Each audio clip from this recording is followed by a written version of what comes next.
Assalamualaikum warahmatullahi wabarakatuh. Alhamdulillahilladzi anzala ala abdihil kitaba wa lam yaj'al lahu 'iwaja. Shadaqallahul azim. Alhamdulillahi rabbil alamin al-mukasyafa ghaibul lil fuqara ila siratin mustaqim. Subhanaka la ilma lana illa ma 'allamtana innaka antal alimul hakim. La haula wa la quwwata illa billahil aliyyil azim. Wa fahamnaha Sulaiman wa kullan ataina hukman wa ilma wa sakharna ma'a Daudal jibala yusabbihna wa tayra wa kunna fa'ilin. Rabbi shrah li sadri wa yassir li amri wahlul 'uqdatam min lisani yafqahu qawli. Nurjali sifatullah, sifat menjadi kalamullah. Terangkan hati hamba-hamba Allah, terang seperti hati Rasulullah sallallahu alaihi wasallam. Alhamdulillah bi syafaatin Nabi Muhammadin Mustafa Rasulullah sallallahu alaihi wasallam wa ila arwahi abina wa ummatina wa mahawa anbiya wal awliya wa syuhada wa salihin wa ila syairil malaikati muqarrabin al ghaib. Ibu bapa kita, isteri, suami, anak-anak cucu kita, semua kaum kerabat, nenek moyang, keturunan kita, semua muslimin, muslimah, pemimpin-pemimpin Islam kita, agar semuanya terbuka, diberi hidayah oleh Allah untuk bersatu, untuk berkasih sayang sesama kita. Juga muslimin, muslimat, mukminin, mukminat, ahlil kubur. Al-Fatihah. A'udzubillahi minasyaitonir rajim. Bismillahirrahmanirrahim. Alhamdulillahi rabbil alamin. Ar-Rahmanir Rahim. Maliki yaumiddin.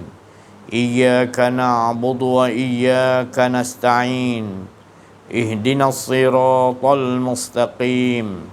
Siratal ladzina an'amta 'alaihim ghairil maghdubi 'alaihim waladdallin.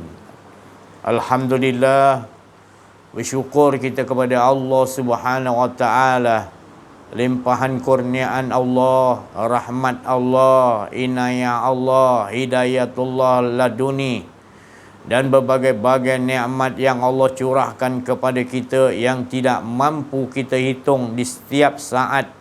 Kehidupan kita ini adalah nikmat yang besar. Maka tidak ada nikmat yang lebih besar adalah nikmat kehidupan yang diberikan, dianugerahkan oleh Allah kepada kita. Sekiranya masih lagi kita tidak menghayati ataupun memahami ataupun mengimani ataupun tidak menyaksikan bahawa hidup ini adalah nikmat yang paling besar, maka selagi itu kita tidak lagi mencapai keimanan yang sempurna. Masih lagi iman kita ini iman yang sekejap turun, sekejap naik, ataupun iman kita mudah sangat rosak. Malamnya tadi beriman, siangnya kafir. Rosak iman, rosak syahadah, kerana kita tidak mengaji seperti mana yang disuruh oleh Allah, seperti mana yang disuruh oleh Rasulullah sallallahu alaihi wasallam.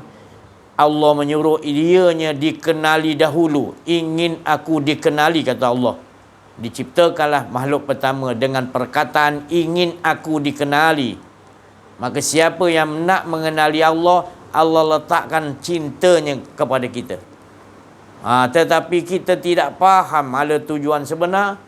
Bagaimana yang Allah menjelaskan, mengutus manusia untuk memberitahu kepada kita, untuk kita mengenal kepada Allah dengan kalimat tauhid la ilaha illallah, dengan kalimat suci syahadataini, dua kalimat syahadah. Syahadah kepada menyaksikan yang ada hanya Allah dan kita ini hanya bayang-bayang.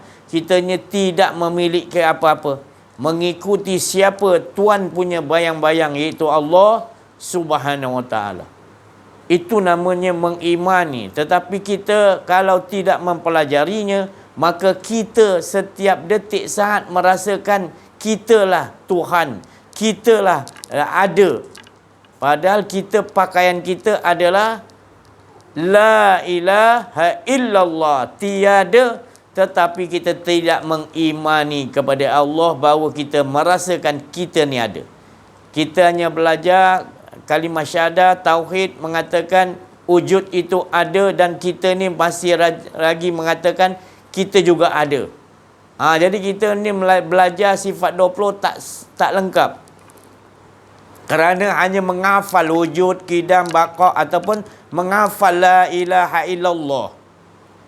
Ya, boleh hafal, bagus, tetapi kita kena tadabbur, kena faham. Bukan sekadar mengetahui tiada Tuhan melainkan Allah saja. Kita perlu bersanad kepada guru yang mursyid, yang arif billah, untuk menerangkan sanad atau menerangkan tadi bagaimana tadabbur la ilaha illallah ataupun asyhadu an la ilaha illallah, supaya kita dapat aqaidul iman, memegang iman yang mana ada lebih kurang 68, ada yang mengatakan 70, tak kira lah. Yang pentingnya kita kena tahu 20 sifat Allah yang wajib dan lawannya tidak, iaitu 20 dan 40 dah. Dari kalimah syahadah ya sadatain ni Muhammad Rasulullah ada 28 lagi. Ada yang kata ada yang kata 30. Itu terserah masing-masing. Yang penting kita belajar tak. Kalau kita tak belajar, macam mana kita nak tahu ayat syahadah kita telah rosak? Aqaidul iman ni mempercayai, mengikat, mentadabbur la ilaha illallah. Mesti kepada guru-guru yang mursyid, yang arif billah. Kalau guru-guru yang biasa-biasa ni sekarang ni pula zaman, mereka sendiri tak mengambilnya daripada guru mursyid. Tapi dia tahu kalimah tu, seolah-olah macam dia tahu. Jadi bila dia tak tahu, dia mengatakan tadi ini tak perlu. Kita terus mengatakan tiada Tuhan melainkan Allah, cukup dah. La haula wala quwata illa billahil aliyil azim. Sedangkan kalimah la ilaha illallah ni adalah kalimah yang sangat berat, sangat besar, sangat dikatakan sakti. Tetapi bila kita bermasalah, kita tidak memahami ataupun kita tidak menyaksikan makna tadabbur la ilaha illallah, maka kita tetap akan berada di dalam keadaan iaitu kesyirikan dengan Allah. Kerana kita hanya tahu nama Allah, tetapi kita tidak menyembah kepada Tuhan punya nama.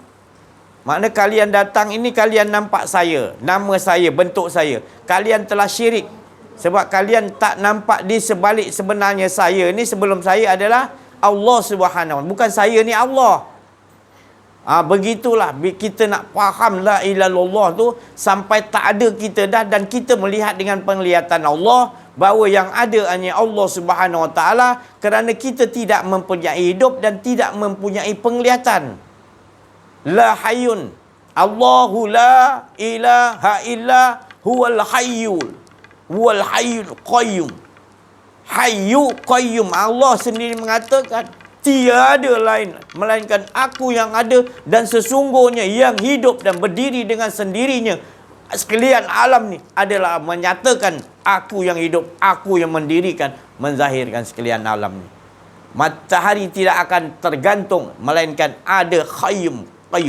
Kerana ada yang maha, iaitu menegakkan ataupun memberikan kekuasaan untuk tegak terus melaksanakan qayyumiyah, berdiri, kekuatan berdirinya, tergantungnya tu tadi ada qayyumiyah, qayyum, sifat qayyum Allah. Dan dia memberikan supaya kita nampak qayyumiyah, dia yang menjalankan matahari daripada awal-awal dulu. Kita pun tak tahu bila ratus ribu tahun matahari tetap naik arah timur, turun ke barat. Dan cukup masa nanti apa yang dimaksudkan oleh Allah, iaitu dia naik arah barat, itu menyatakan nyawa kita. Tu nyawa kita nak terputus. Maka di waktu itu kita kena ingat, Matahari yang sebenarnya adalah Allahu nurus samawati wal ar. Bukan matahari itu yang bersinar, tetapi yang menyuluh matahari itu adalah Nurullah, Nur Muhammad. Jadi sekalian alam ni sebenarnya terang berderang disuluh oleh Allah kepada Nur Muhammad, dan Nur Muhammad menyuluh sekalian alam ini untuk menyatakan yang ada adalah nur zat Allah Subhanahu wa taala. Tetapi kita buta. Kita tak mempelajarinya, maka kita melihat dengan penglihatan hawa nafsu dah terbiasa. Jadi terhijablah kita, nampak sesuatu tu kita tak heran, tak nampak Allah pun tak rasa berdosa, tak rasa mensekutukan Allah. Padahal itu sangat berat kesalahan kita. Puncanya adalah hawa nafsu, akuan diri kita, bahawa kita nampak sesuatu yang kita nampak. Syekh Abdul Qadir Jalani masuk ke dalam pasar dan keluar, orang tanya nampak apa, dia kata tak nampak lain melainkan Allah lah dahulu yang aku lihat. Seperti mana Sayyidina Abu Bakar As-Siddiq, sahabat Nabi yang paling rapat, di mana mewarisi ilmu kenal diri, kenal Allah daripada Rasulullah SAW, warisatul anbiya yang benar-benar. Sayyidina Abu Bakar, dia mengatakan segala sesuatu yang Allah jadikan aku tidak nampak, melainkan dialah yang aku nampak sebelum sesuatu yang aku nampak.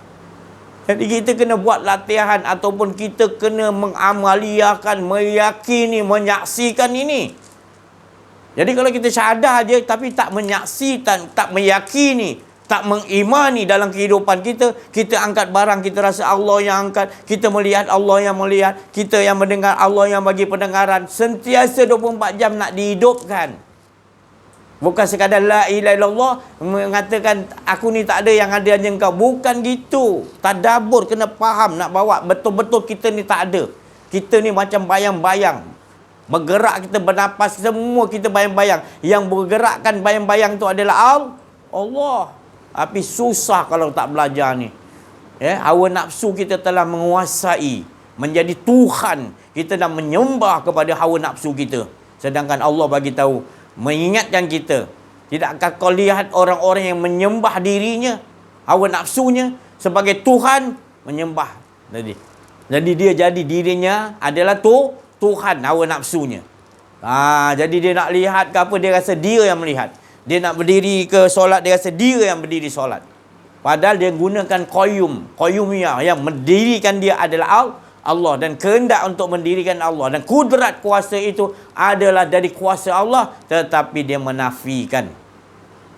Tapi mulut dia kata la ilaha illallah, tapi perbuatannya mensekutukan Allah. Kerana dia tidak kenal Allah, dia hanya kenal nama Allah, dia tidak kenal siapa di sebalik nama Allah. Kerana Allah tu belum ada bernama. Sebelum kita nak sebut nama Allah, kita kena tahu yang dia tu tidak bernama, dirinya tu tadi. Macam saya Aziz, sebelum Aziz ada nama tak? Tak ada nama, dia namakan roh. Itu zat bagi manusia, roh. Dan roh tak lain daripada Nur Muhammad, dan Nur Muhammad tak lain daripada Nur Zat Allah Ta'ala. Jangan dikaji zat pula. Cukup sampai situ kita tahu dah kita ni tidak ada. Itu yang kita nak fahami sekarang. Bila kita cakap sekarang, orang mana-mana pun akan cakap kita ni gila, kita ni tak betul, kita dianggap asing. Padahal Rasulullah SAW 124,000 Nabi dan berjuta wali-wali Allah mengamaliakan ini. Jadi macam mana kita nak ada mengundang pertolongan Allah kalau kita tak ada ni? Kita maki amun orang kafir, habislah kita. Mana boleh, macam mana pun dia akan menguji kita supaya kita jangan mengatakan kata-kata kesat. Kata-kata kesat ni kita maki hamun orang kafir. Dia tu memang sifat gitu. Lahanat bagi orang kafir ni, kita lahanat dia. Apa ni? Rasulullah tak ajar gitu. Ya? Kita mendoakan. Maknanya waqul ja'al haqq wa zaqal batil innal batila kana zauqa. Allah dah tetapkan dah. Kalau datang kebenaran, pasti automatik, tak payah kau doa. Wa qul ja'al haq, telah datang, bila datang kebenaran, wa qul ja'al haq wa zaqal batil innal batila kana zauqa. Batil pasti akan hancur. Innal batila kana zahuq. Sesungguhnya batil pasti lenyap. Tapi mengapa tak lenyap? Pasal kita tak faham. Kita ingat lenyap yang kafir kat luar. Yang kafir dalam diri hawa nafsu kita, kita tak lenyapkan dulu. Padahal ayat tu kena lenyapkan diri. Kebenaran datang, diri keakuan diri kau tak ada. Dan sesungguhnya hancur. Memang hancur kalau hak tu datang. Tapi kau tak belajar yang hak. Engkau sendiri yang buat batil. Engkau sendiri sibuk yang luar doakan. Engkau punya batil sendiri tak selesai dalam diri kamu. Masih ada sifat hawa nafsu, masih ada sifat iblis, masih ada sifat dajjal, masih ada sifat apa ni, Yajud Majud, masih ada sifat jin, masih ada sifat apa tercela, mazmumah, macam-macam tu semua batil tu dalam diri kau tu. Kau tak lenyapkan dulu. Sebab apa? Sebab kau tak kenal al-haq. Wa qul ja'al haq. Al-haq tu adalah diri kepada nama Allah tu, kebenaran tu tadi. Bila kau ada akuan diri, kau tak dalam kebenaran. Bila tak ada kebenaran, diri kau berada bersama-sama dengan grup-grup batil. Ini yang sebenarnya yang kita nak faham dalam kehidupan kita. Kena mengaji mengenal diri, mengenal Allah. Semua para wali Allah, guru-gurunya, semuanya adalah wali-wali Allah yang memberi sanad untuk supaya kita tahu membuangkan akuan diri. Kerana semua wali-wali Allah nak mengikuti jejak langkah Nabi Muhammad SAW. Jejak langkah Nabi Muhammad SAW itu disuruh oleh Allah Ta'ala ikut. Kalau nak dikenal aku, nak cintai oleh aku, maka ikuti jejak langkah Nabi SAW. Jejak langkah yang pertama adalah jejak langkah membuangkan hawa nafsu keakuan diri, memeranginya tu, supaya baru kita bersyahadataini, mengucap 2 kali masyahadah. Asyhadu an la ilaha illallah. Kita dah menyaksikan kita tak ada, semua tak ada, semuanya yang wujud hanya Allah. Semua tak ada kekuatan, semua tak ada apa kehendak. Semuanya bayang-bayang, semuanya adalah digerakkan oleh Tuhan punya bayang. Baru kita dah menyaksikan, meyakini daripada guru mursyid para wali Allah, baru kita mengucap, melafazkan. Sekarang kita melafazkan, mengucapkan tanpa kita mengimani, meyakini, menyaksikan dengan hakul yakin bahawa yang wujud hanya Allah. Bagaimana kita nak mengundang pertolongan Allah? Bagaimana Islam ni, umat Islam akan jadi umat Islam yang mukmin, yang ada bisa? Sekadar umat Islam yang namanya ditulis dalam kad menalam surat beranak kita Islam, tapi kita tak mengenali Islam. Sebab apa tak mengenali Islam? Sebab indadzina indallah. Indadzina indallahil Islam. Allah Ta'ala kenal aku dulu. Indadi di sisi aku. Indallah baru kau dah kenal aku. Hak tadi hak. Baru kau ambil Islam. Sekarang kita mengambil Islam tanpa kita mengenali yang itu Allah tadi. Takluk nak mengenal Allah, harus mengenal diri kita. Jadi saya mengatakan ni tadi, kalau kita nak melawan musuh-musuh Islam yang di luar, perlu yang di dalam dulu. Perlu yang di dalam ni dulu. Kalau tidak, sampai bila kita takkan mencapai kemenangan. Kematian kita nanti kematian yang berperang mengikuti hawa nafsu. Seperti mana orang bukan Islam pula kita berperang, dia tak ada target dia. Target kita berjuang di jalan Allah fi sabilillah, semata-mata kerana Allah Subhanahu Wa Taala. Semata kerana Allah Subhanahu Wa Taala, bukan ada maki hamun dalam peperangan tu sendiri. Ini belum jadi peperangan lagi, kita dah maki hamun sini, kita salahkan dia. Habislah kita. Sebab apa punca jadi begitu? Sebab kita tak kenal Allah, tak kenal diri kita. Kalau kita kenal diri, kenal Allah, kita tak ada maki hamun dengan orang-orang kafir ni. Sebab orang kafir di Malaysia ni, minta maaf saya cakap, yang kafir harbi lah, yang kafir zimmi tu, Rasulullah kata jangan kacau. Rasulullah melindungi kafir zimmi kerana dia tak ganggu orang Islam. Itu tak banyak. Di Malaysia ni banyak kafir yang jenis iaitu harbi, yang dia duduk di tempat kita, dia nak takluk, dia ada target parti komunis dia. Faham sendirilah. Dia dah makin rasa dia dah menguasai ekonomi, dia dah menguasai apa saja. Jadi dia dah boleh, dia nak jadi menteri, Perdana Menteri, dia nak takluk kita. Itu kafir harbi. Harus kita menentangnya. Tapi nak menentang kalau kita sendiri ikut jadi balaci dia.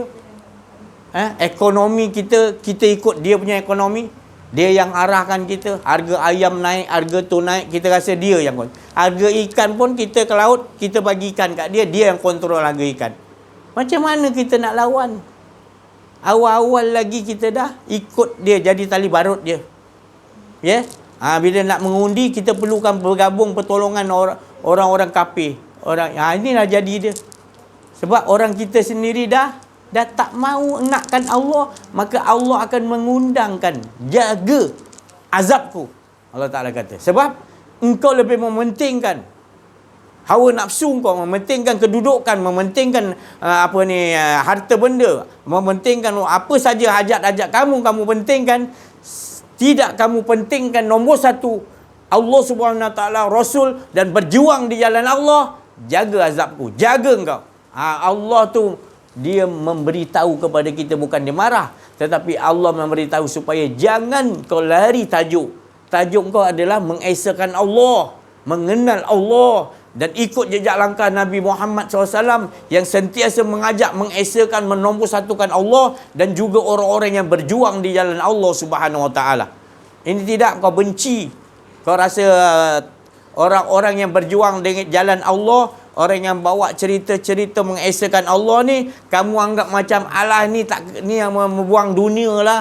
Engkau rasa mereka ni orang-orang yang tak boleh pakai kat dunia ni. Padahal mereka ni lah jadi pasak-pasak yang menyebabkan kamu selamat lagi. Kalau Allah nak turunkan murka Allah, ada orang kekasih Allah, para wali, orang arif billah, maka malu Allah nak menurunkan azab. Jadi kita beruntung masih lagi di Malaysia ni ada orang-orang arif billah yang dicintai oleh Allah Subhanahu Taala. Maka tak sanggup Allah nak menurunkan bala.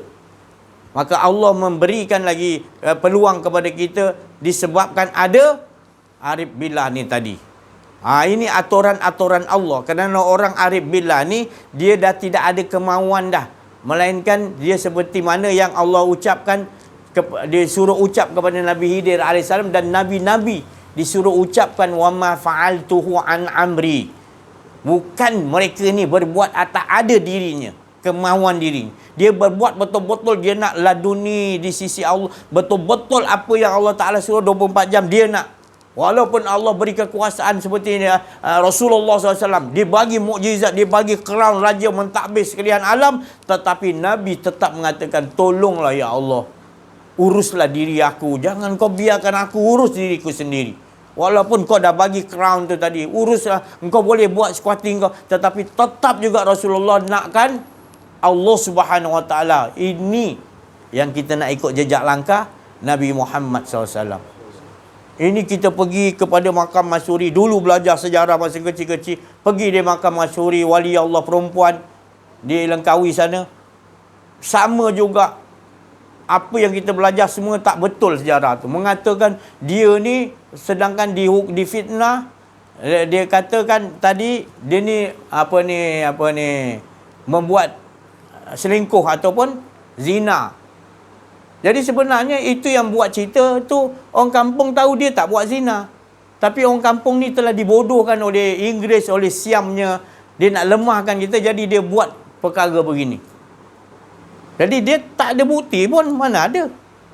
Tiba-tiba je dia dituduh gitu-gitu, tanpa ada bukti. Dan mereka ni rancangan-rancangan orang kafir ni untuk menjatuhkan Islam. Dia buat, dia cocok sana cocok sini. Lama-lama raja orang kampung Tok Mengulu pun pakat-pakat dia ni berzina, padahal tak ada bukti. Yang hukum orang kita juga. Yang cocok dengan keris bagi mati pun orang kita. Jadi dia bersumpah pula. Ada pula Masyuri tadi, wali Allah bersumpah 7 keturunan dia tak boleh pijak tanah itu. Dan dia doa lagi akan jadi huru hara dah. Tak aman di kampung, di tempat tu. Perang dia tak habis-habis. Itu tadi kan. Sebenarnya tu semua tak betul juga. Sebab rohani ada sendiri datang masa kita ziarah, dia mengatakan dia tak ada doakan kecelakaan. Malahan dia doa macam mana wali Allah doa. Orang buat anaya dia tetap juga berdoa bahawasanya ya Allah jangan beri hidayah tu Aku ridha ya Allah, ini ketentuan kau yang aku ni mati di dalam keadaan gini. Ini ketentuan kau, bukan sebab orang lain tu fitnah bunuh, tak ada. Aku tak nampak ya Allah, yang aku nampak engkau dah tetapkan aku wafat, expired aku begini ya Allah. Seperti Sayyidina Ali karamallahu wajhah dicocok dengan apa? Waktu tinggal solat kan, dicocok dengan lembing kan. Pisau belati apa? Rasulullah Sayyidina Ali nak wafat, apa Sayyidina Ali kata? Aku dengar ayat Allah. Padahal tentera-tentera dia kata, apa kau nak dibalaskan dengan Amr Rahman Mujam yang tikam kau? Kau nak buat apa dengan dia? Aku akan balas dendam. Sayyidina Ali kata apa? Aku teringat firman Allah, memaafkan lebih baik. Jadi kalau orang tu darah dia bersih, suci, takkanlah dia nak ucapkan keturunan aku nak lepas tu jadi huru-hara semua. Tak. Kalau kau tak kenal orang wali Allah, dia tak ada sifat mendoakan gitu, tak ada. Itu kau buat cerita je. Dia akan mengeluarkan perkataan, dia akan mendoakan juga. Dia dizalimi, dia akan doa yang lebih baik. Bukan dia dizalimi, doa yang tak baik. Ini agama yang dibawa oleh Rasulullah sallallahu alaihi wasallam dan juga 124,000 para nabi. Jadi dia bahagia. Apa pun dia nampak tu semua skrip Allah, cerita-cerita Allah. Dia bukan orang sembarang Masyuri tu. Dia ada pelajaran tasawuf ni, dia ada pelajaran guru dia, guru wali-wali Allah semua. Cuma kita buat cerita ni tak nampak seolah-olah dalam cerita Masyuri tu dia bukan macam orang ahli tauhid ke ahli tasawuf. Guru-guru dia tak ada cerita pun. Kita pun jadi kebingungan. Cerita tu pendek sangat. Kita pun tak tahu dia tu daripada keturunan macam mana. Dia ada susul garuh kepada keturunan iaitu Rasulullah. Sebab dia punya datuk-datuk tu wan ni ada kena mengenai dengan darah Rasulullah SAW keturunan. Tapi disembunyikan sebab kan bila Siam ni, kafir ni British belakang dia nak bunuh semua keturunan Ahlul Bait Nabi. Maka tu sampai sekarang ada yang selindung lagi. Tapi kita boleh tahu, boleh bau orang ni keturunan darjat Ahlul Bait, kita boleh bau. Walaupun dia sembunyi dah sampai dah datuk nenek dia pun dah keempat pun dia tak nak pakai, tapi kita tahu. Walaupun dia tak nak pakai, dia tahu dia tak nak sebut, tetap kita tahu juga bau dia tu lah lain. Bau keturunan Nabi ni lain. Jadi kalau yang tahulah, kalau yang tak tahu saya tak tahu nak cakap, ni bukan boleh belajar. Ini bukan boleh belajar. Kalau orang tu cinta dengan Rasulullah, dia akan cinta kepada kaum kerabat Nabi sallallahu alaihi wasallam, dan dia akan dapat bau-bau Rasulullah tu pun ada pada diri orang Ahlul Bait. Dan juga akhlak-akhlaknya akan keluar, akhlak-akhlak yang manusia tak biasa tak boleh buat. Akhlak hulukin azim tu titisan daripada tok nenek dia Rasulullah sallallahu alaihi wasallam. Akhlak dia kita akan tengok akhlak yang bagus, keluar wangi-wangian duduk dengan dia. Walaupun dia sembunyikan, dia tetap juga ada watak-watak, iaitu sifat yang ada pada Rasulullah, ada dia mewarisi betul. Itu tandanya. Jadi berbalik pada kita cerita ni tadi, jadi di Malaysia ni dah mula sebenarnya dah lama. Tapi kita ni masih tertidur. Kita tak nampak kita ni tidak nampak dajjal kita sendiri. Sebabnya kita tak kenal diri kita. Bila kita tak kenal hawa nafsu kita, maka hawa nafsu tu lah ada dajjal dalam tu, ada di grup tu. Hawa nafsu ni dia kira macam kita membuat satu macam rumah kemudian kita kumpulkan. Kalau kita ada hawa nafsu kita tak tundukkan, maka kita ni akan diberi oleh Allah, maknanya kelompok-kelompok yang batil. Kelompok batil ni masuk iblis, Ya'juj Ma'juj, Dajjal, jin-jin yang kafir ni kan semua. Itu termasuk golongan-golongan yang batil, yang mana kita tidak, hawa nafsu kita bila tak dapat tundukkan, kita dah membuka pintu-pintu iaitu yang lain. Puncanya adalah daripada kita sendiri. Jadi itu pasal sebabnya saya cakap tadi, kita kena belajar. Man arafa nafsahu faqad arafa rabbahu. Ini hadis ni tak betul. Ini walaupun itu bukan hadis sahih, tak betul. Ini wali-wali Allah yang kitabnya dah dibakar sejak dulu lagi, supaya manusia ini, iblis kata jangan sampai kita tak dapat tundukkan. Jadi bakar berkenaan dengan cerita-cerita daripada titisan para wali Allah yang datang daripada Rasulullah SAW, yang dikatakan ilmu rahsia oleh Abu Hurairah, yang mana dikatakan jangan diceritakan kepada orang awam. Dan satu uncang lagi yang ada pada Abu Hurairah, Rasulullah kata sebarkan. Jadi waktu sekarang ni dah kena, tak boleh sembunyikan. Sebab manusia dah tak yakin kepada Allah dan banyak mengikuti sistem-sistem hawa nafsu, maka ini dibukakan, ini jadi satu yang mustahak. Dulunya semua dah yakin kepada Allah di zaman Rasulullah. Zaman kita sekarang ni kena pastikan kita kena kenal diri kita, kita kena kenal Allah Subhanahu Wa Taala. Ada satu share ni daripada mana Maghribi, daripada apa ni, share besar tu, Tarikat Naqsyabandi paling besar sekali. Tak tahu saya apa ni. Dia ni Syed Ahmad, dia ujung dia Al-Maliki dia. Masih hidup lagi, tua dah. Dia cakap, dia kata kita ni semua jangan belagak lah. Jangan rasa kita dah sebarkan apa, pergi belajar kitab, kita dah ajar kat masjid, surau. Dia kata jangan kita bangga lah, kita belum cukup lagi tu. Itu semua semata-mata tak ada apa yang kita buat. Dia kata gitu. Tu tadi. Dia ni orang ahli makrifat, ahli billah, syekh ni. Semua orang takkan panggil dia punya. Yang panggil anak-anak murid dia datang. Dia cerita, dia kata, jangan bangga-bangga dengan tu, jangan bangga amalan kita banyak, jangan bangga ilmu kita banyak, PhD banyak. Dia kata jangan banggalah.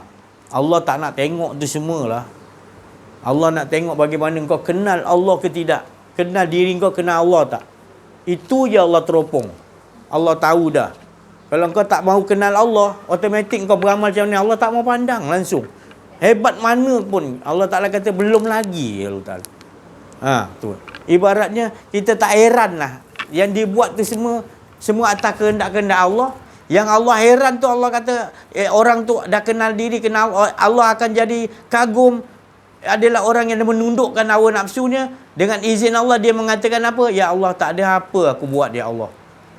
Tak ada apa aku buat, tak ada ilmu aku, ya Allah. Tak boleh aku nak bercakap, tak boleh aku nak. Itu manusia yang itu Allah Ta'ala cukup sayang. Syurga merindui dia. Orang yang bersama dia beruntung. Seperti berada dengan Allah, berada dengan Rasulullah. Sebab tak ada akuan diri. Hari-hari dia kerja dia tak cari jalan macam mana nak hilangkan.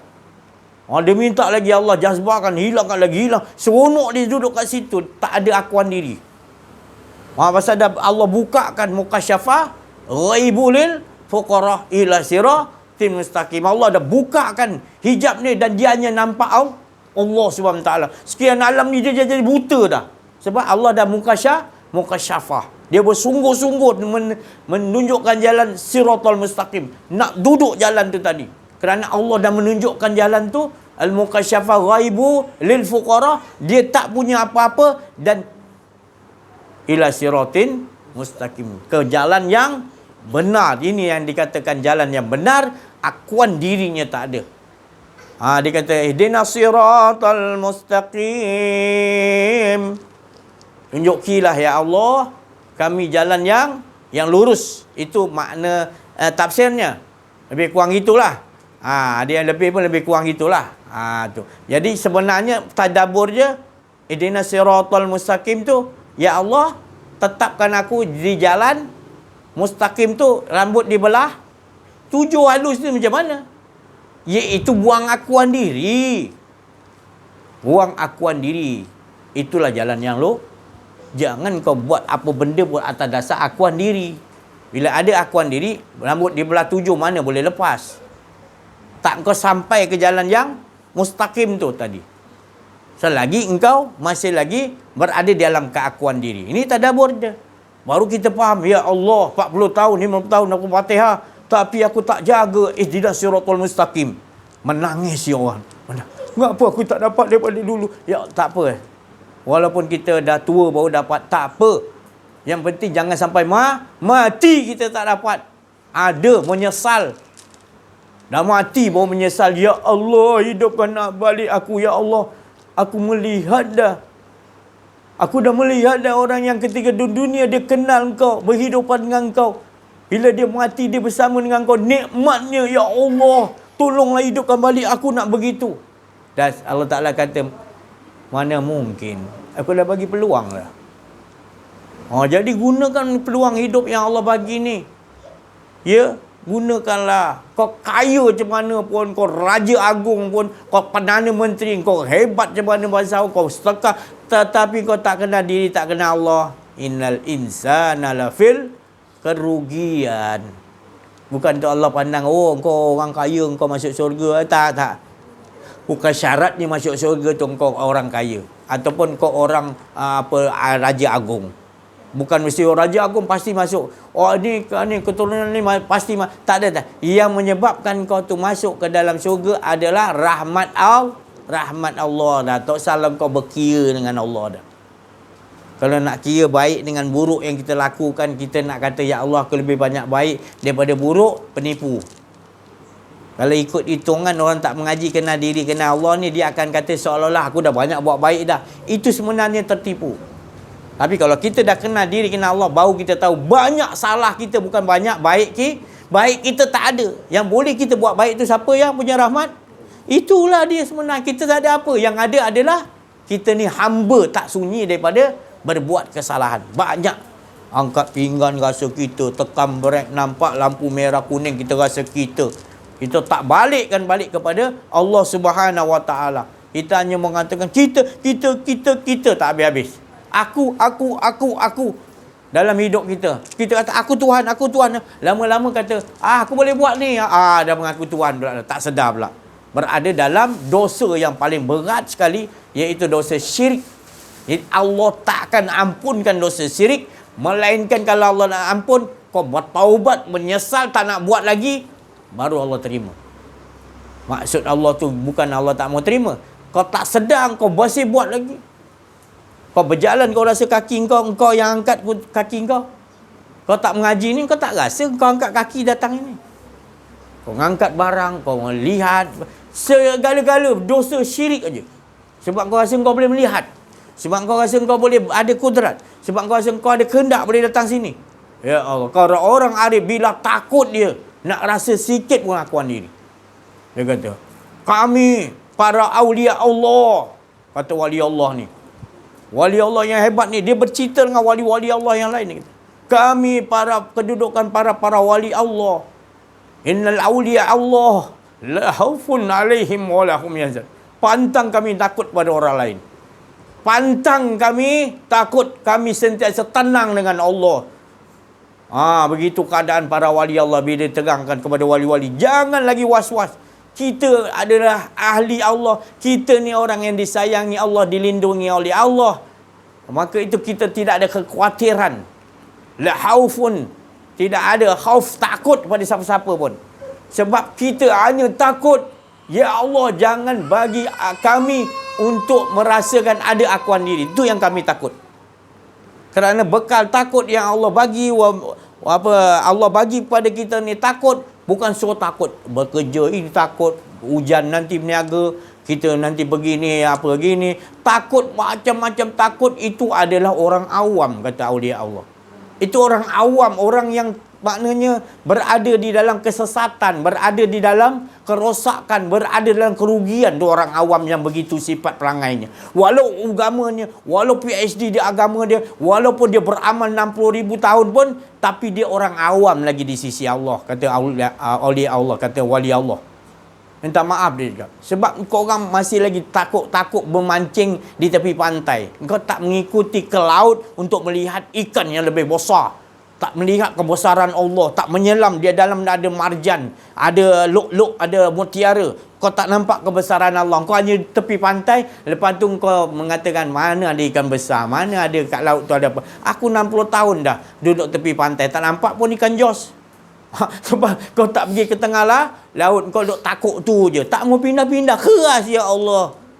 Orang bagi tahu pindah. Allah Ta'ala kata, afala tatafakkarun tu, apakah kau tak nak naik tarafkan pemikiran kau supaya jadi daripada ilmu yakin naik ainul yakin, daripada ainul naik hakul yakin, hakul yakin, kamalul yakin, sampai kau tak nampak lain yang kau nampak Allah suruh hari-hari suruh naik taraf. Dia suruh tafakkarun. Sayangnya kepada kita. Kerana itu dia bagi tingkatan demi tingkatan tu. So, bukan cerita, tak apa, itu tinggi sangat. Ini sebenarnya adalah manusia-manusia yang rugi. Jadi kita kena tinggalkan manusia yang begini. Kita hanya mendoakan supaya dia dibukakan oleh Allah. Kerana setiap inci bumi yang Allah jadikan ni perumpamaan, dia buat tak faham dia. Orang macam ni kita jangan dekati. Bukan kita biarkan, kita hanya doa supaya dia terbuka. Sebab kita dekati, dia akan bawa kita ke tempat najis. Sebab dia dah terbiasa dengan duduk dengan tek ayam candu, dia dah tak rasa tek ayam candu dah. Kita yang pergi kat dia tak tahan bau tek ayam candu. Mulut dia tu bisa. Mulut dia tu ngajak supaya kita pun terikut. Jadi cukup kita doakan aja orang gini. Ya, nanti kita pun jadi serabut nak melayani, hari-hari kita cakap apa, dia balas lain. Dia kata kita belakang kita, dia fitnah kita. Jadi kita doakan, bukan tinggalkan dia, kita berdoa kepada Allah Subhanahu taala, ada rezeki lebih kita hadiahkan bila dia susah. Kita tablik bagi kasih sayang, makan minum atau dia susah. Tablik tu jangan bagi faham ni dulu. Memang dia bagi faham ni, memang dia cabut, dia akan masjid surau pun tak boleh terima kita. Sebab apa? Bukan ilmunya tak tinggi, tapi hati mereka. Di masjid surau tu ilmu tinggi-tinggi semua tu, tapi hati mereka tu tidak mencapai darjat melawan hawa nafsu. Dia nafsunya amarah, PhD dia dalam bidang agama, ustaz mufti peringkat tinggi, tapi nafsunya amarah. Allah tengok situ. Ya Allah, tinggi ilmu macam iblis, tapi sifat dia tak mau sujud. Allah Ta'ala suruh kepada Adam. Kan? Itu tadi. Tak, dia ego, bangga diri lagi ada. Aku mengajar ni, aku gini. Pahaman aku je betul, orang lain salah. Aku tak nak campur dengan pahaman lain. Ini rosak ni. Tapi PhD, tapi pengikut ramai. Ini Allah Ta'ala pandang hanya seperti sebutir pasir di tepi pantai orang pandang. Tak ada apa benda. Pasir banyak kan, macam tu nilai dia Allah pandang. Minta maaf lah, Allah Ta'ala tu muka marah, sedarkan. Tapi kalau kau mengaji, kenal diri, hawa nafsu kau kenal, kau naik taraf daripada nafsu amarah kepada lawamah, naik mutmainnah. Nak Allah je, kat mana pergi pun tak mau rasa ada akuan diri, mutmain. Cukuplah tu dulu, sebelum nak naik mardiah tu lagi tinggi, cukup sampai kita tahap mutmainnah. Dapat guru yang bawa kita ke mutmainnah tu, tenang, mana pergi pun. Allazina yazkurunallaha qiyaman wa qu'udan wa ala junubihim tafakkaruna fi khalqis samawati wal ardi rabbana ma khalaqta hadza batila subhanaka faqina. Orang yang bijak, orang yang jiwanya tenang adalah dia ni memikirkan tafakkaru segala yang Allah jadikan. Dia nampak Allah dulu. Tu tafakaru fi azim, tafakaru pemikiran yang sangat tinggi, darjat pemikiran dan akal orang yang bijak. Allah Ta'ala kata, Allah yang maha bijak, dia kata engkau ni orang yang bijak. Dia berdiri, duduk, baring, apa keadaan dia, apa pun yang dia lihat di langit, di bumi, sekian alam ni, mengesakan Allah, menomorsatukan Allah, membesarkan Allah, mengagungkan Allah. Tak ada kerja lain, hilang keakuan diri. Sampai dia kata, semua yang kau jadi tak sia-sia ya Allah.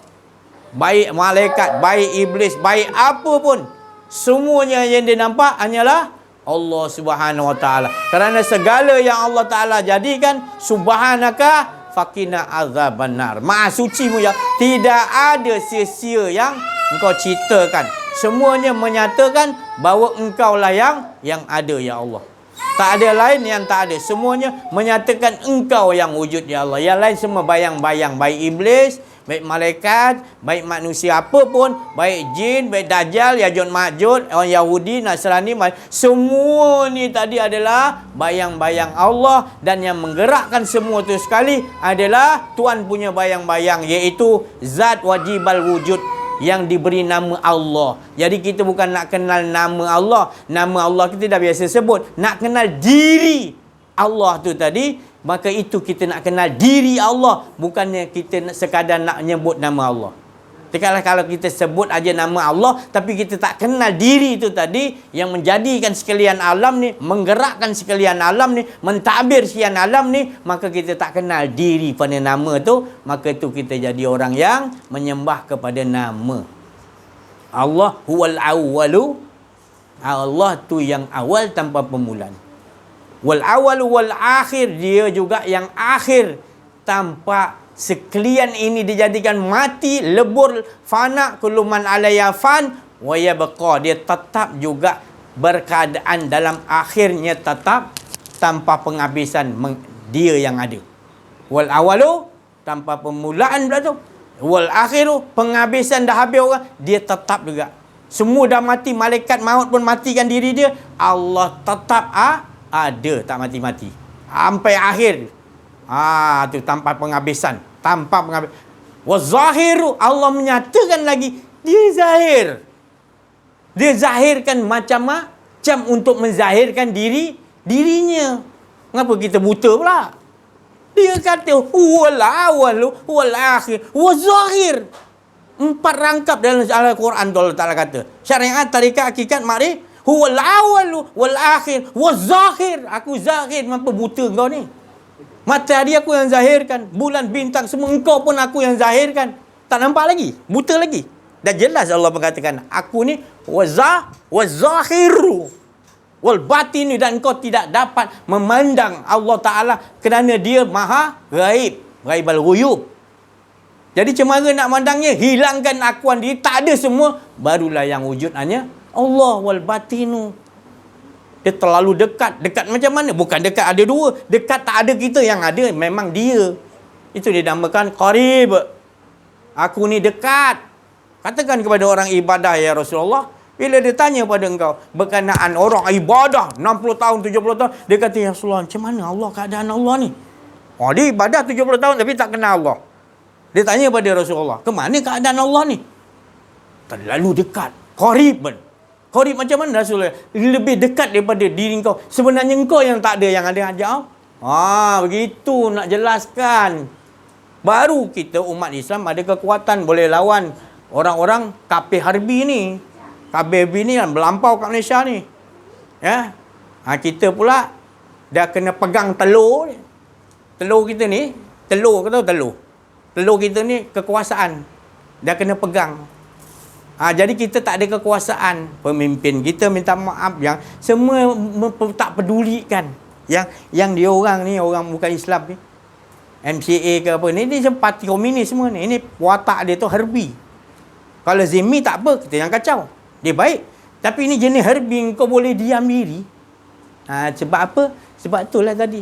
Punca dia, kau tak kenal diri, tak kenal Allah. Kau tak tahu mana musuh, mana lawan. Maka kau tak tahu mana musuh, mana lawan, caca marba lah hidup kau. Nanti anak cucu kau duduk di tanah, tapi hidupnya seperti sengsara, seperti orang asing. Sebab apa? Tanah-tanah kita semua dia kuasai oleh orang-orang yang bukan Islam. Ini jelas dah. Sekarang aja dah dikaji-kaji oleh satu profesor, 90% tanah di Malaysia ni, termasuk Sabah Sarawak, semua telah dikuasai oleh kafir harbi. Kita boleh duduk diam tenang macam apa. Tak lama lagi anak cucu kita keluar air mata darah, dia akan jadi pemimpin. Sebab bukti dah apa? Jelas dah. Cuba kaji dah. Bukan saya cakap, ini pengkaji tanah mengatakan orang-orang harbi ni, kafir ni dah bukan milik Melayu. Melayu ada 98% je menguasai tanah.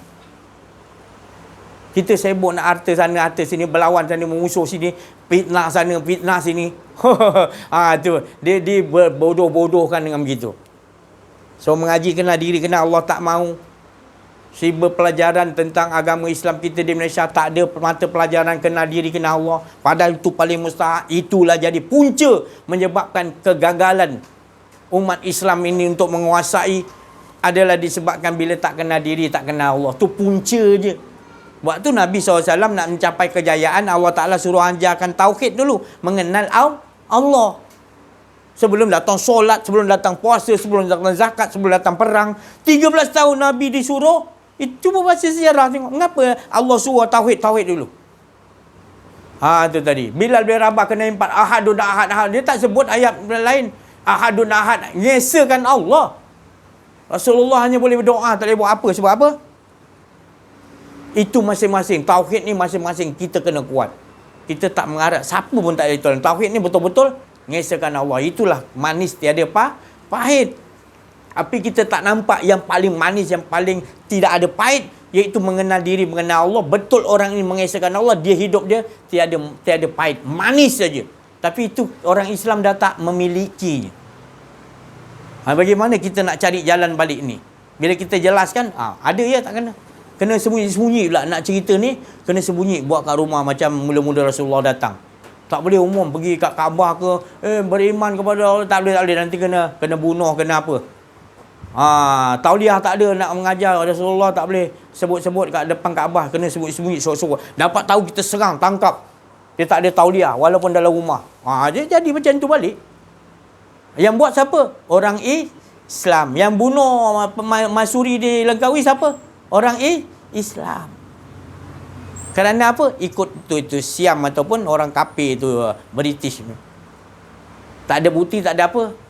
Inilah orang kita ni tadi. Tak ada bukti dah. Dan terang-terang buat, tak elok, lepas. 19 kesalahan, lepas. Satu kesalahan dia, tak boleh kampun, tak masuk dalam. Itu tadi. Kerana apa? Kerana dia mengganggu kita punya hajat kita. Macam kita tengok Arkam dulu. Padahal bukan ada salah besar pun. Tak apa benda salah, kita pun tak tahu pasti mengiyakan dia. Kita pun jenis mengiya pun bangan sangat tu. Tak mau cari bukti yang betul. Orang cakap dia tak betul, kita pun cakap tak betul. Senang je. Jadi kita kena faham. Kita bila belajar kenal diri, kenal Allah, Allah akan memperlihatkan mukasyafah ghaibu. Perkara-perkara yang orang lain tak tahu, kita akan ditunjuk oleh Allah. Nyata dan jelas. Macam mana Nabi dia suruh lubangkan. Dia suruh bunuh budak kecil, bunuh.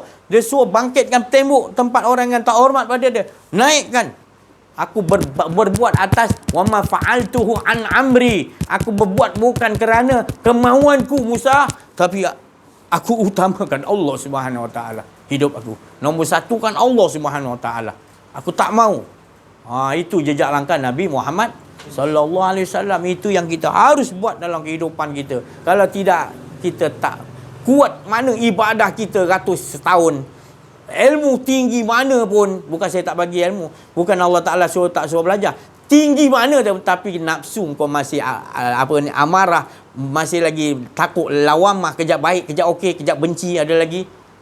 Engkau seorang ulama, engkau seorang mufti, tapi hawa nafsu kau masih amarah. Sebab apa? Kau tak belajar kenal diri, kenal Allah. Jangan bohong,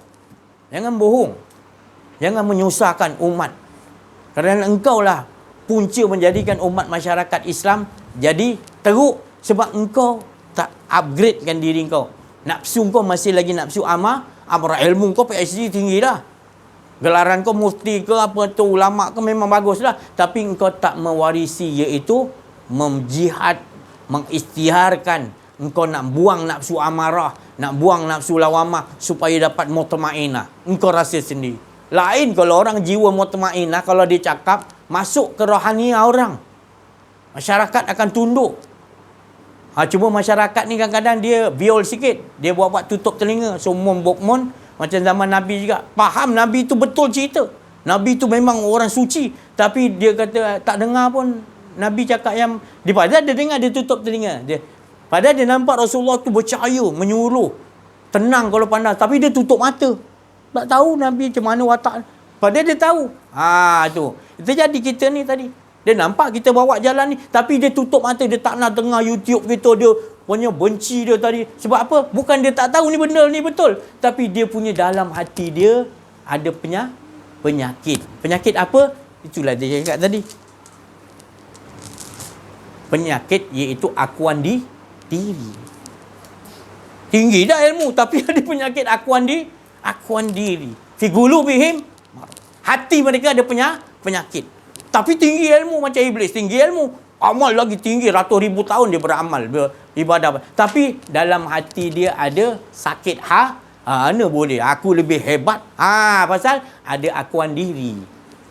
Jadi kalau kita belajar kenal dia, kau buat amal mana pun, kita tak mau rasa pun itu amal aku. Itu semua hak Allah Ta'ala.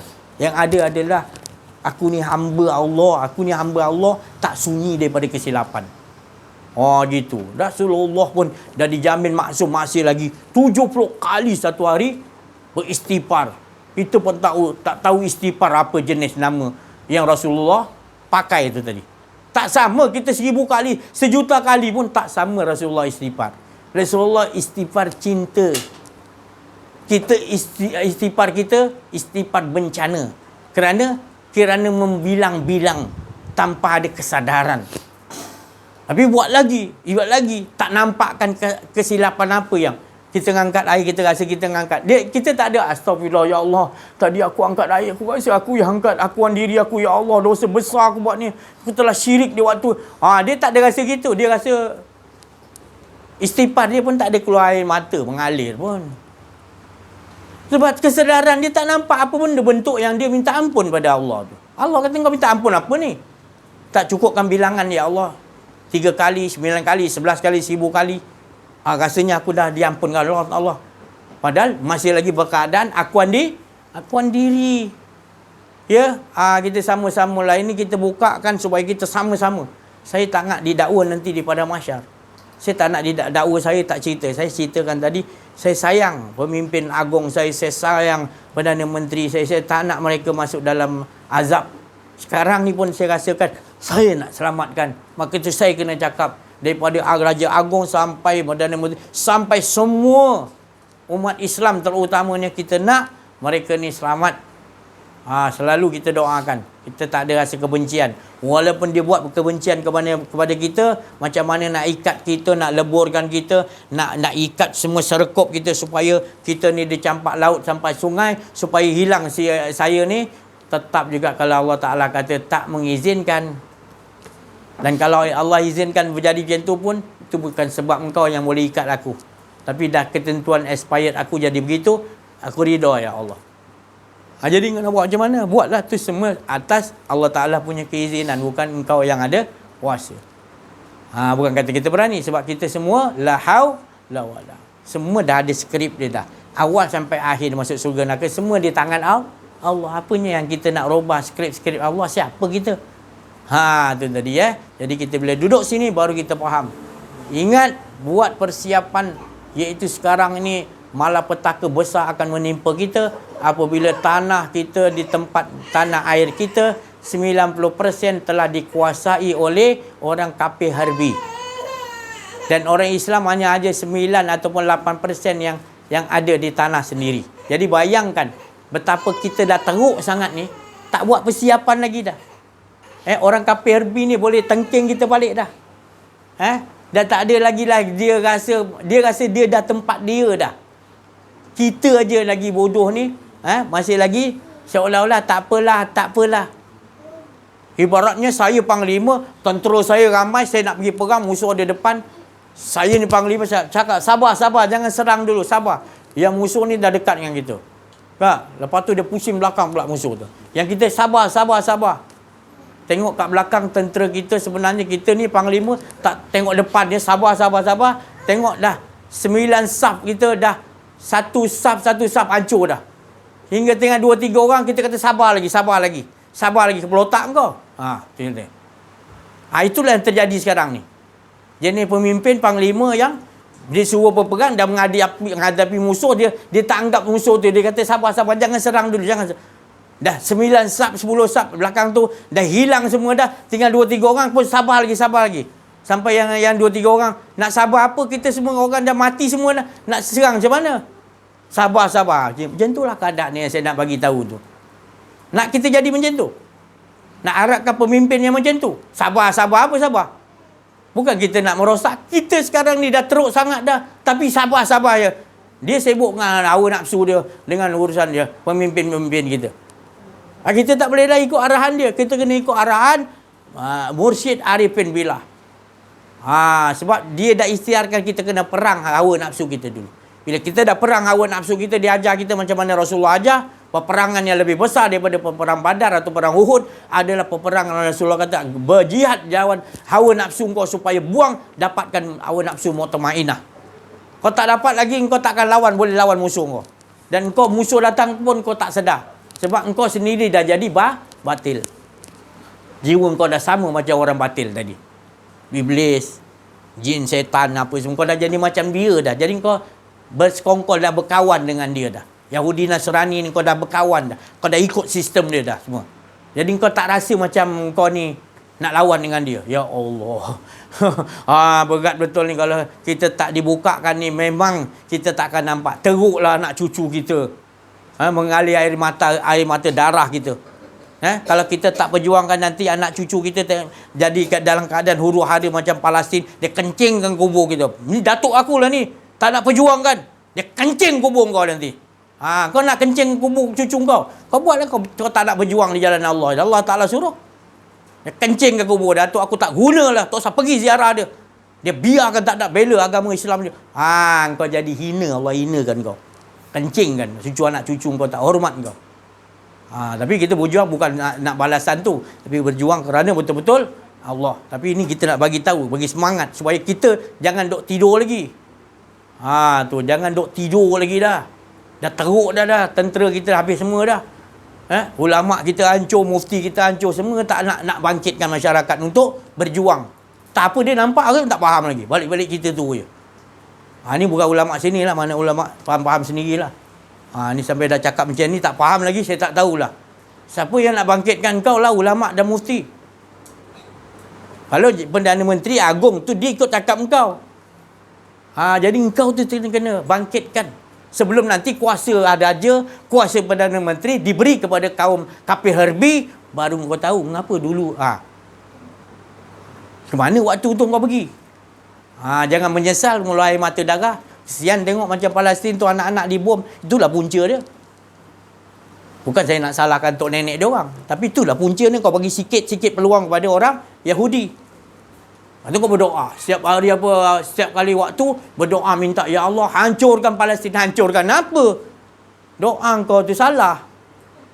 Bukan saya cakap tak bagi doa. Perbetulkan dalam diri kau. Engkau tu dah jadi Yahudi dah. Engkau tu dah jadi Dajjal dah. Engkau nak arah-arah pula nak apa dah. Engkau tu Dajjal engkau dalam diri kau. Kau tak buang hawa nafsu kau tu tadi. Lebih jahat daripada Dajjal, daripada Iblis tadi. Ni tak maaf saya cakap. Sedar diri kalau nak berdoa. Nak tolong orang lain tu sebab kau baca dulu sejarah betul-betul. Kenapa Palestin tu tadi jadi begitu. Kau baca awal-awal lagi. Baru kau tahu puncanya tak mau belajar kenal diri, kenal Allah. Kalau ada orang kenal diri, kenal Allah tu hidup, takkan kau boleh jajah negara Palestin tu tadi. Allah Ta'ala melindungi. Tapi kau dengan Allah masalah, tempat kau pun Allah Ta'ala bagi teguh akan dikuasai oleh orang Yahudi kafir harbi ni tadi. Punca dia kau kena tahu. Engkau lah punca dia, bukan dia. Skrip Allah berjalan terus. Sanggup kau tengok. Saya tak sanggup orang hantar video-video orang anak-anak kecil mati terburai kena impak dengan batu, kena bom. Saya tak sanggup tengok. Bagi saya bukan salah orang Yahudi. Bagi saya salah besarnya adalah orang Islam tu sendiri tak mau berbalik kepada kena dia. Keliling kau tadi Arab, Islam semua. Kau tak boleh lawan Yahudi tu. Apa sebab dia Allah tak terima berapa puluh tahun doa kau? Kenapa? Bukan Allah tak nak terima. Allah suruh kau sedar dulu. Masalah pemimpin semua dah kena pegang telur dah. Kena tarik balik. Kalau kena betul bertindak. Sampai bila kau nak ikut arahan sistem Yahudi? Kau biarkan. Lepas tu kau kata kita kena bantu. Auta je, penipu je. Itulah dia kehidupan sebenar. Kita di waktu sekarang dijelaskan. Skrip-skrip Allah tu tadi. Jadi apa tindakan tu? Tindakan kita mengesahkan Allah SWT. Bukan kita nak melawan mereka. Kita tidak ada kuasa. Skrip-skrip Allah tu. Jadi kita duduk makam yang Allah bagi pada kita. Tidak lain. Ikut jejak langkah Nabi Muhammad SAW mengesahkan Allah. Tu peduli apa nak jadi. Itu skrip Allah. Ya, baru kita tidak ada rasa takut. Innal awliya Allah la haufun alaihim walahum. Tidak ada dia bersedih. Tidak ada dia takut. Yang dia takut, ya Allah, jangan kau palingkan makrifat aku kepada engkau. Walau sesaat itu aku takut, ya Allah. Bagi aku ketakutan itu, ketakutan supaya jangan merasa ada akuan diri. Aku takut, ya Allah. Ketakutan kami adalah bila Allah nak palingkan maknanya kami pada Allah, makrifat Allah. Kami cukup takut tu. Maka tu kami tak takut yang lain. Kami hanya jaga takut itu. Kita terbalik takut macam-macam. Berat kita ni. Saya kata cukup sampai sini dulu. Aku minta pencerahan lagi, pengupasan lagi dengan Al-Ustaz Al-Fadil Ustaz Ahmad Al-Zain yang saya latih dengan lain-lain insya-Allah. Rasulullah wa ala alihi wa sahbihi ajma'in. Subhanaka la ilma lana illa ma 'allamtana innaka antal alimul hakim. Rabbi shrah li sadri wa yassir li amri wahlul 'uqdatam min lisani yafqahu qawli. Inna fatahna laka fathan mubina inna fatahna laka fathan mubina inna fatahna laka fathan mubina. A'udzu billahi minasyaitonir rajim. Bismillahirrahmanirrahim. Laqad ja'akum rasulun min anfusikum 'azizun 'alaihi ma 'anittum harisun 'alaikum bil mu'minina raufur rahim. Fa in tawallaw faqul hasbiyallahu la ilaha illa huwa 'alaihi tawakkaltu wa huwa rabbul 'arsyil 'azim. Allahumma aslih lana sya'nana kullahu wa la takilna ila anfusina tarfata 'ainin wa la aqalla min dhalika wa la ila ahadin min khalqika ya ni'mal mujib ya ni'mal wakil ya ni'mal nasir. La ilaha illa anta subhanaka inni kuntu minaz zalimin. Dina billahi rabba bi islami nabi Muhammad nabi wa rasul. Ya hayyu ya qayyum rahmatika astaghfir. Sebuah pidato yang menginsafkan dan kata-kata yang tepat. Dan memang sesungguhnya umat Islam pada hari ini memang kena pegang telur. Pegang telur, kalau disuruh ke kanan, dia ke kanan, ke kiri, ke kiri. Maknanya hilang kuasa. Maksud dia pegang telur tu hilang kuasa. Saya berasa amat sedih contoh satu kisah yang benar. Yang berlaku ketika mana angkatan tentera kita menghantar misi bantuan di Malbat. Begitu sedih kita melihat anggota tentera Muslim yang nama dia Isa, nama dia Muhammad, nama dia Ahmad, pergi membunuh orang Somalia yang nama dia Ahmad juga, nama dia Muhammad juga, nama dia Isa juga, nama dia Mukhtar. Bunuh dengan kereta UN. Dan misi Malbat kita tahun 1993 di Somalia tu, tujuan dia dihantar ke bandar Mogadishu tu, tujuan dia untuk menyelamatkan orang kafir. Ada berapa puluh orang tu tentera Amerika tersangkut kat situ dan tidak ada negara yang sanggup untuk ambil diorang. Jadi tentera Malaysia telah jadi pak sanggup masuk ke celah-celah bandar Mogadishu tu, mencetuskan sedikit pergolakan, pertelingkahan di kalangan anggota tentera. Dia punya tentera bawahan bergaduh dengan tentera atasan. Dia kata, "Tuan, ini misi bunuh diri ni tuan," dia kata. Lepas tu ketua terus pemerintah kata, "Perintah tetap perintah," dia kata. "Terus jalan. Ini anak buah saya macam mana ni? Kalau mati macam tu? Kamu tak percaya dengan anak buah kamu sendiri dia." Pantai motivasi dia tentera. Motivate. Yang menyedihkan juga dengan peralatan yang canggih tu, lawan tentera Islam Somalia. Somalia bergaduh saudara, perang saudara kan. Ibarat Melayu bergaduh dengan Melayu. Israel datang bagi senjata. Melayu dengan Melayu ni kalau contoh yang paling nostalgia daripada dulu. Seorang suka bagi contoh pertelingkahan antara PAS dengan UMNO lah. Jadi datang Israel di tengah-tengah, dia bagi senjata dekat PAS, dia bagi senjata dekat UMNO. Contohlah Jadi Melayu dengan Melayu gaduh. Tak apalah. Melayu dengan Melayu gaduh ni maknanya perang saudara. Lepas tu dia akan mewujudkan suatu natijah lah. Tapi yang salahnya di sini ialah nak ceritanya ialah campur tangan. Campur tangan orang luar, campur tangan PBB, campur tangan NATO, campur tangan WHO. Dan ketaatan yang telah salah, yang telah dibelikan walak kepada KP Harbi tadi. Jadi KP Harbi ni dalam suasana demokrasi sekarang, wakil-wakil rakyat ini adalah merupakan jawatan wilayah am. Jawatan wilayah am. Kenapa saya kata dia adalah jawatan wilayah am? Kerana jawatan wakil rakyat, kalau KP Harbi dah menang dalam pilihan raya, dia tidak dapat dipecat oleh Perdana Menteri dan oleh Yang di-Pertuan Agong. Tak boleh pecat. Ini menunjukkan bahawa wakil rakyat adalah jawatan wilayah am. Kenapa jadi macam ni? Para ulama telah dihipnotis apabila berkata wakil rakyat ni hanyalah wakil, dia bukan jawatan wilayah am. Ada dia guna nama seorang ulama besar yang bernama Al-Mawardi dalam kitab dia Al-Ahkam Sultaniyah, berkata yang haram dilantik orang kafir hanya di dalam jawatan wilayah am. Ulama kontemporari pada hari ini menyatakan bahawa wakil rakyat bukan jawatan wilayah am, maka halal ataupun harus mengundi orang kafir. Bila kita bedah siasat balik, bila kita buat postmortem balik, hujah yang paling besar dalam sistem demokrasi sekarang ialah wakil rakyat kalau menang tidak boleh dipecat oleh sesiapa juga. PBB tak boleh pecat, WHO tak boleh pecat, NATO tak boleh pecat, Agong tak boleh pecat, PM pun tak boleh pecat. Maknanya PM dengan Agong ni ketua negara dan ketua kerajaan. Ketua Agong tak boleh pecat, ketua negara pun tak boleh pecat. Allahumma salli ala Muhammad. Maka itulah bila kita bedah siasat sistem demokrasi ni, maknanya dia adalah memecahkan kuasa khalifah kepada 222 ahli parlimen. Pecah satu je dia buat keputusan. Dia buat keputusan seorang, dia pecah kepada ni sistem bid'ah lah ni. Mana ni kawan-kawan kita yang suka main bid'ah kan, tak ada pula fatwa kata sistem ni sistem bid'ah. Tak ada pula kata. Itu yang pelik tu. Jadi bila dia dipecahkan, dia jadi 222 khalifah. Mesyuaratlah kita. Bergaduhlah kita dalam satu tempat yang dinamakan parlimen. Ini semua ini adalah jawatan wilayah am.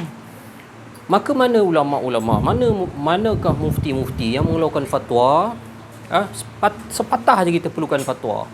Kata wakil rakyat adalah jawatan wilayah am, maka haram mengundi orang kafir. Apatah lagi kafir harbi.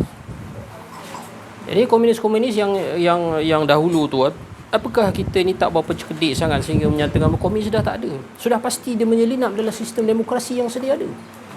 Itu semua orang dah tahu, semua orang dah perkatakan.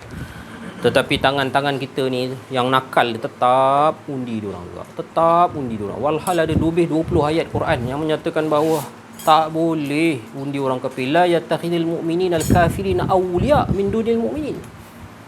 Allahumma salli ala sayyidina Muhammad. Betapa sesatnya kita ni, betapa teruknya kita ni, kerana telah dirosakkan oleh sistem.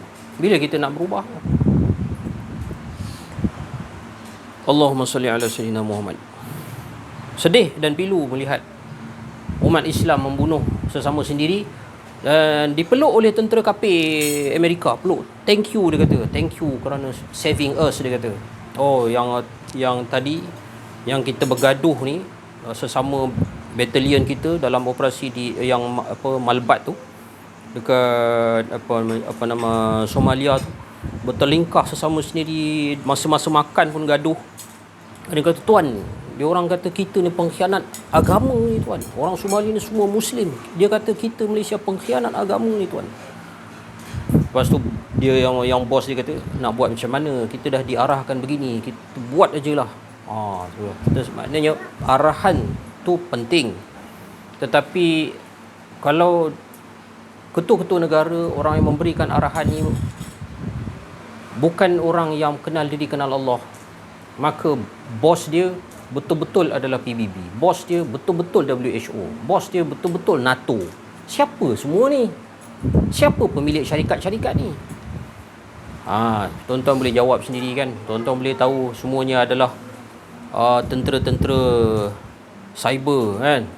Kita pun dah baca pemilik-pemilik syarikat ini di belakang dia adalah Rothschild, adalah Freemason, adalah Illuminati. Allahumma salli ala sayyidina Muhammad. Jadi kena berhenti kerja ke daripada sebagai tentera? Kena berhenti kerja ke sebagai petugas-petugas? Tak.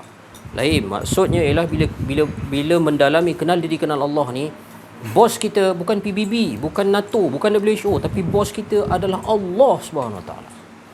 Bila bos kita suruh keluarkan arahan yang salah, kita tahu ada bos lagi tinggi, iaitu Allah Subhanahu Wa Taala. Allah larang bunuh sesama Muslim. Tak boleh. Kalau macam tu kamu dipecat daripada tentera, apa boleh buat? Bahkan orang kenal dengan Allah, kalau dipecat, tersenyum dia, Alhamdulillah. Dia tak resign. Kena resign ni meninggalkan kaum kan? Tetapi dia akan berkata, Alhamdulillah, ya Allah Tuanku, aku tidak tinggalkan kaum aku, tetapi aku telah ditinggalkan, aku telah dipecat oleh kaum aku sendiri. Ampunkanlah aku. Allahumma hdi qaumi fa innahum la ya'lamun. Bagilah hidayah kepada kaum aku, sesungguhnya mereka tak tahu. Allahumma salli ala sayyidina. Kadang-kadang para guru, para arifin billah ni dia tegas dan dia garang, tapi sebenarnya semuanya terangkum di dalam kasih dan sayang. Sebagaimana kasihnya Mahsuri tadi, Allahumma salli ala sayyidina Muhammad. Mahsuri ni sebenarnya cerita Ashabul Ukhdud alam Melayu. Cerita Ashabul Ukhdud alam Melayu. Dia orang nak bunuh dia di Langkawi tu macam-macam cara tapi tak dapat. Yang diertikan Allahumma salli ala saya panggil Siti Mahsuri. Siti itu Sayyidah sebab kerana kemuliaan dia, dia karamah dia, kewalian dia tu. Orang cocok dia tak masuk. Orang buat benda yang macam-macam, cocok orang keris, orang tombak buat macam-macam tak, tapi dia lapar, dia tak dibagi makan, dia diikat. Dia apa ni, dia sakit bila dicocok memang tak masuk tapi sakit. Jadi dia bagi tahu dekat orang macam mana cara nak bunuh dia. Begitu kat rumah aku tu ambillah keris tu. Keris tu dengan izin Allah boleh loot aku. Aku boleh tembus, aku boleh mati sebab dia tak bersalah, dia telah difitnah. Lalu dia bersumpah tetapi aku telah berdoa kepada Allah, darah aku nanti warna putih. Itu menunjukkan kamu semua fitnah aku. Jadi doa orang yang dizalimi ini makbul. Jadi darah dia bila keluar memang darah yang berwarna putih. Lalu orang pun dapat tahulah bahawa sesungguhnya Mahsuri ini adalah orang yang benar, orang yang dizalimi. Waliyun min awliyaillah. Menambahkanlah iman kita orang-orang Melayu bila melihatkan peristiwa Mahsuri yang dikenang sampai zaman berzaman. Itu sajalah dulu kesempatan pada petang ini. Hari pun dah semakin kelam. Wabillahi taufiq hidayah. Assalamualaikum warahmatullahi wabarakatuh.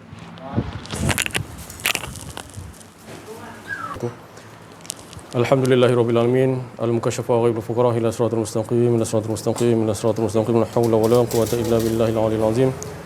Alhamdulillah, syukur kita kepada Allah Subhanahu wa taala, limpahan kurniaan Allah taala, kasih sayangnya dapat kita bersama-sama berkumpul di dalam majlis Allah Subhanahu wa taala seperti sabda Nabi Muhammad sallallahu alaihi wasallam yang bermaksud bersurailah kamu di dalam majlis Allah Subhanahu wa taala dalam keadaan dosa kamu diampunkan oleh Allah Subhanahu wa taala, dan dosa kamu yang diampunkan tadi digantikan dengan kebaikan. Maka alhamdulillah kita datang ke sini bersama-sama nak meningkatkan rohaniah kita di mi'raj oleh Allah Subhanahu wa taala agar kita ni duduk di kalangan orang yang sentiasa berkehidupan dengan Allah Subhanahu wa taala. Berkehidupan dengan Allah Subhanahu wa taala itu apa dia?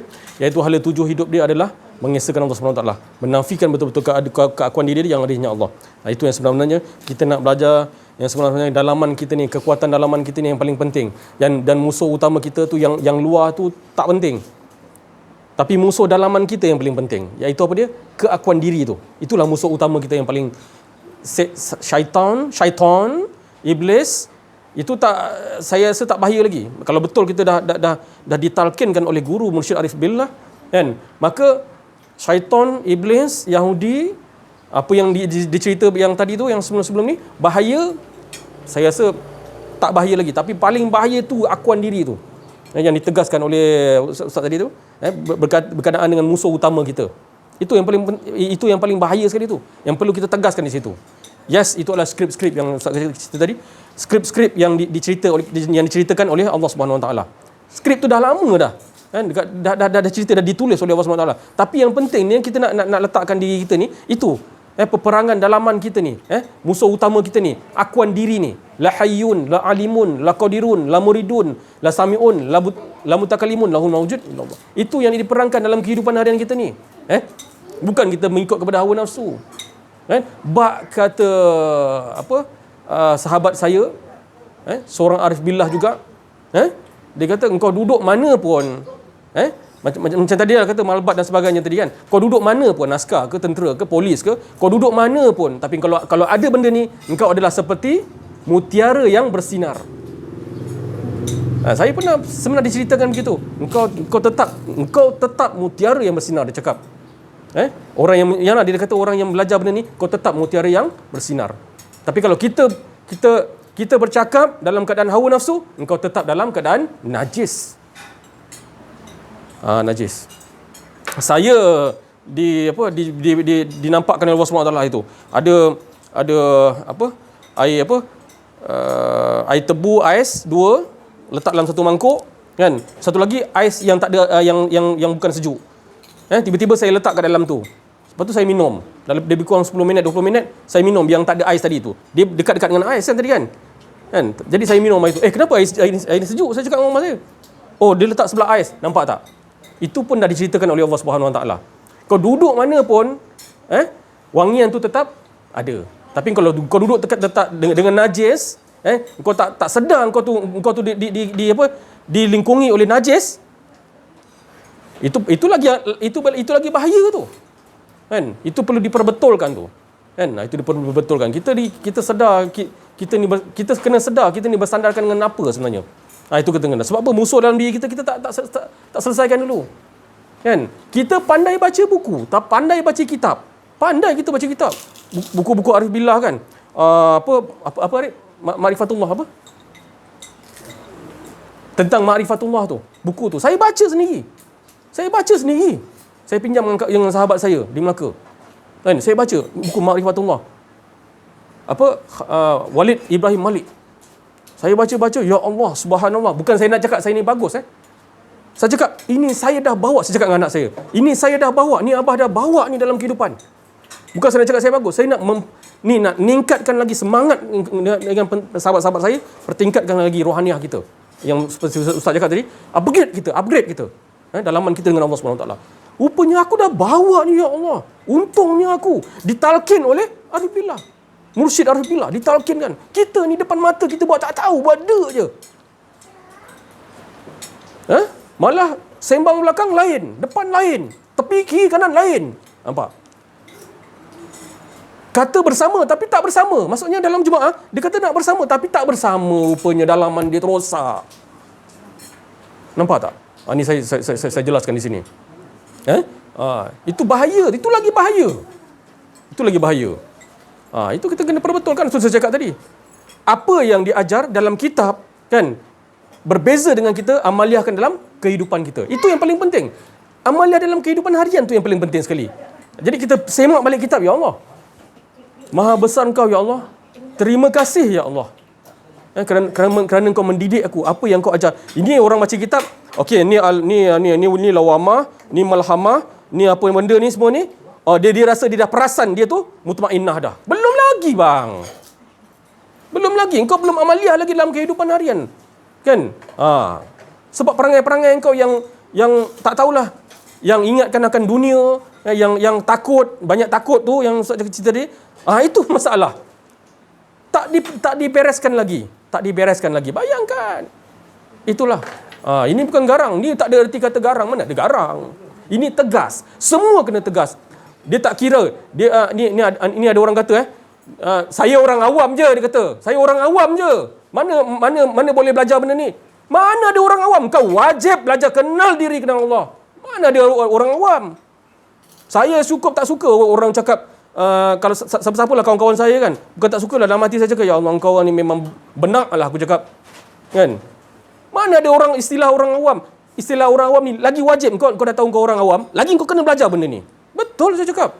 Wajib. Kau nak jawab apa dengan Allah SWT? Kalau kau tak belajar, tak ada kenal sang pencipta ni.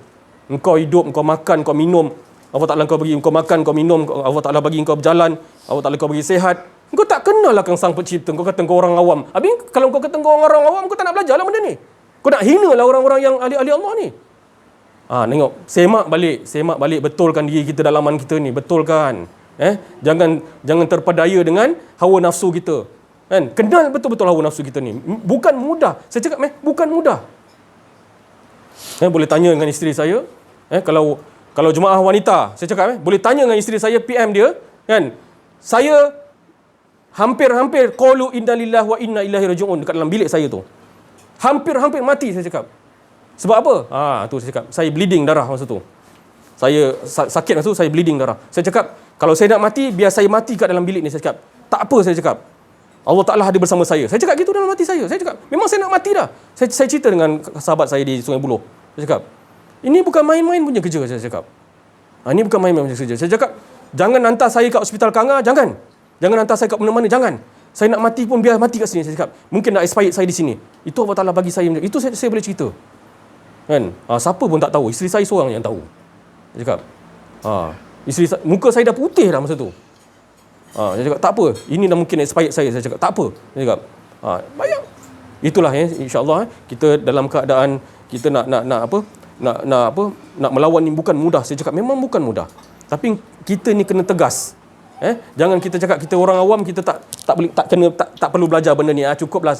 Cukuplah belajar semayang, cukuplah belajar puasa, cukuplah aku mengucap la ilaha illallah, cukuplah nama Allah, cukuplah aku didik siapa-siapa ke apa ke dengan anak saudara aku. Cukuplah, jangan.